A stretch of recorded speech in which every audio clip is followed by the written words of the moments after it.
नमस्कार, मैं आरती डागर उपस्थित हूँ एक ऐसे मुद्दे पर चर्चा के लिए जो आज सब तरफ चर्चा का विषय बना हुआ है। और इस विषय को गहराई से समझने के लिए आज हमारे पास उपस्थित है एक जानी मानी शिक्षाविद और सामाजिक मुद्दों की गहरी समझ रखने वाली प्रोफेसर डॉक्टर चंद्रकांता के माथुर मैम।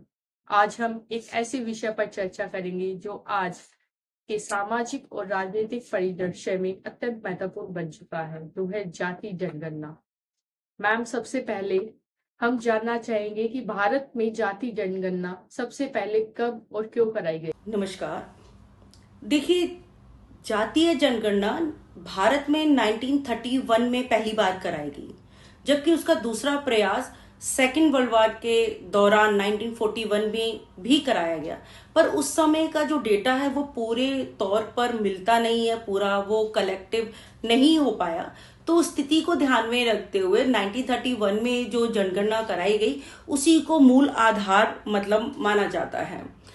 उस समय जो जनगणना कराई गई थी उसको कराने का तरीका ये था कि लोगों से ये जाना गया कि वो लोग क्या भाषा बोलते हैं, कहाँ पर ज्यादा कौन सी भाषा बोली जाती है, क्या पेशा वो अपनाते हैं, क्या धर्म वो अपनाते हैं, क्या रीति रिवाज हैं, कितने प्रकार की जातियां हैं या उपजातियां हैं। ये सारे आंकड़े उस समय जनगणना के दौरान एकत्रित किए गए थे। आपको क्या लगता है कि आज हमारी सरकार के पास क्या सभी जातियों के आंकड़े उपलब्ध हैं, और यदि नहीं तो इसके पीछे क्या वजह है?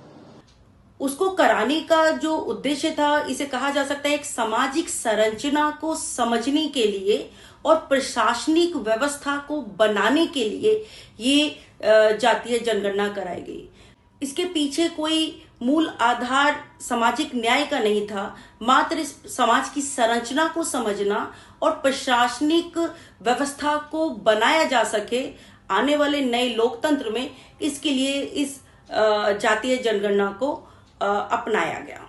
हालांकि देखा जाए कि 1951 में भी जब पुनः जनगणना कराई गई, उस समय सिर्फ एससी और एसटी की जनगणना कराई गई, मतलब शेड्यूल्ड ट्राइब और शेड्यूल्ड कास्ट के आंकड़ों को एकत्रित किया गया।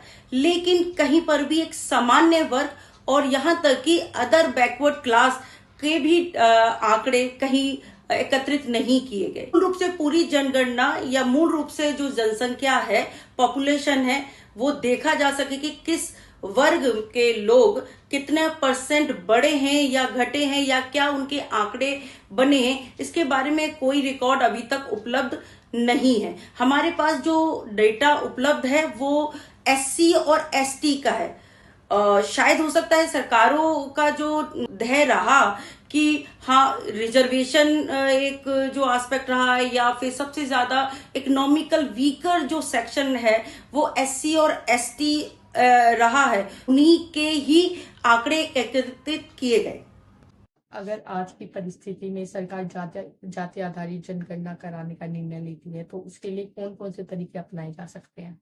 यदि अभी जनगणना कराई जाए तो उसके समक्ष बहुत सारे तरीके अपनाए जा सकते हैं, जैसे कि सेल्फ डिक्लेरेशन, कि व्यक्ति खुद डिक्लेयर करे कि वो किस जाति में वो रहना चाहता है या इस जाति में वो नहीं रहना चाहते। अगर हम देखें कि हमारा जो भारतीय समाज अपने परंपरागत तरीके से देखते हैं, जहाँ पे जाति का प्रारंभ भी नहीं हुआ तो वर्ण व्यवस्था जैसा कुछ था। तो जब जो व्यक्ति जो काम करता था उसके हिसाब से वो अपने आप को डिक्लेयर कर देता था कि वो इस कैटेगरी में है। तो इन 1950 के बाद देखा जाए तो बहुत सारी जो चीजों में स्थिति में बदलाव आया है। तो व्यक्ति खुद डिक्लेयर करे कि वो किस जाति में अपने आप को रखना चाहता है। दूसरा, सारी जातियों को एक सूचीबद्ध करना पड़ेगा, एक लिस्टिंग करनी पड़ेगी।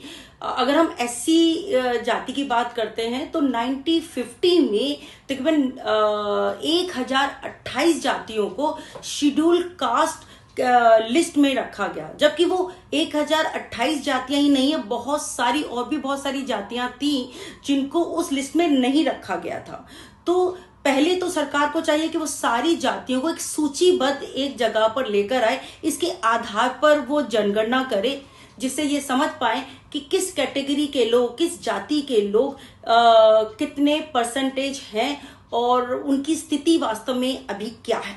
जैसा कि हम देखते हैं कि मतलब अलग अलग राज्यों में असंख्य प्रकार के नेम, टाइटल और कास्ट हैं, तो वो जानना बड़ा मुश्किल है। इसलिए सारी जातियों का सूचीबद्ध करना बहुत ज्यादा ही होगा, चाहे वो राज्य के आधार पर या पूरे केंद्र के भारत के आधार पर। और जनगणना के दौरान सिर्फ नाम पूछ लेना भर ही जनगणना नहीं होनी चाहिए। वो उनका शैक्षणिक स्तर कितना है, वह वास्तव में अब किस स्तर पर हैं, उनकी आर्थिक स्थिति क्या है, उनकी सामाजिक स्थिति क्या है, या उनकी मतलब प्रशासनिक क्या क्या उपलब्धि है, इन सारी चीजों की जानकारी भी जनगणना के अंतर्गत होनी चाहिए। क्योंकि जब नीति बनाई जाए तो इन सारी बातों का भी ध्यान रखा जाए कि किस स्तर की किन लोगों की आर्थिक, सामाजिक और शैक्षणिक जो स्थिति है उसमें बदलाव आया है और आगे अब किन के लिए बदलाव लाना है। सबसे ज्यादा महत्वपूर्ण जो भी ये जनगणना, जो भी डेटा कलेक्टेड होगा वो डिजिटली मतलब सेव होना चाहिए, प्योरीफाई होना चाहिए, जिससे कि ये जाना जा सके। जैसे आधार कार्ड के आधार पर, एकदम से यूनिक आईडी के आधार पर हम जान पाते हैं कि कौन व्यक्ति क्या है, उसका क्या सारा बैकग्राउंड है। तो आधार कार्ड के अंतर्गत जैसे जाना जा सकता है, उसी तरीके से जनगणना जब की जाए तो उस बारे व्यक्ति का वेरिफिकेशन भी हो पाए कि उसके द्वारा दी गई जो जानकारी है वो कितनी सत्य और कितनी असत्य है। ये भी सरकारों को देखना पड़ेगा और सरकार उसको देखे, उसका प्रशासनिक निकाय इस सारी चीजों को देखेगा, तो संभवतः हम सत्यता की तरफ जा पाएंगे और पहचान पाएंगे कि हम वास्तविक स्थिति में आज किस स्थिति में हम हैं और हमें आगे के लिए क्या नीति और क्या योजना बनानी है। देखिए, जातीय जनगणना या जनगणना आज की स्थिति में कराना बहुत ही चुनौतीपूर्ण कार्य होगा और मतलब बड़ा ही मुश्किल जिसे कहा जा सकता है वो होने वाला है। लेकिन यदि सरकारें और सरकारी निकाय उसको सक्षमता से कर लें तो इसको किया जा सकता है। कि आज भी तकरीबन हो सकता है ये डेटा मतलब बदल रहा हो, 3000 से ज्यादा तो जातियां हैं और 25,000 से ज्यादा उपजातियां हैं। तो इन जातियों के आधार पर भी पूरी जनगणना को करना और वास्तविक स्थिति को समझना और फिर उसको आगे की योजनाओं के लिए इस्तेमाल करना एक बहुत बड़ा चैलेंजिंग टास्क हो सकता है। पर इस टास्क को यदि कर लिया गया तो संभवतः हम आने वाले समय में विकसित भारत की तरफ जहां हम बढ़ रहे हैं उस सपने को हम साकार कर पाएंगे। लेकिन यदि हम इस जनगणना को नहीं कर पाते हैं तो संभवतः कहीं ना कहीं भ्रांति बनी रहेगी और जो समाज के बीच में जो एक कंफ्यूजन है, एक तरीके का भ्रम है, उस भ्रम की स्थिति बनी रहेगी। इसलिए जनगणना, जाति संगत भी जनगणना होना अत्यंत अत्यंत आवश्यक है, जिससे कि वास्तविक स्थिति भारत की ये सबके सामने आ सके और सरकार को नीतियां बनाने में एक बहुत बड़ा योगदान हो पाएगा। जी धन्यवाद। डॉक्टर चंद्रकांता मैम, इस बहुत ही जरूरी और महत्वपूर्ण जानकारी के लिए आपका बहुत बहुत धन्यवाद। और आप सभी दर्शकों से अनुरोध है, अगर यह वीडियो जानकारीपूर्ण लगी हो तो लाइक करें, शेयर करें और हमारे चैनल को सब्सक्राइब करना ना भूलें।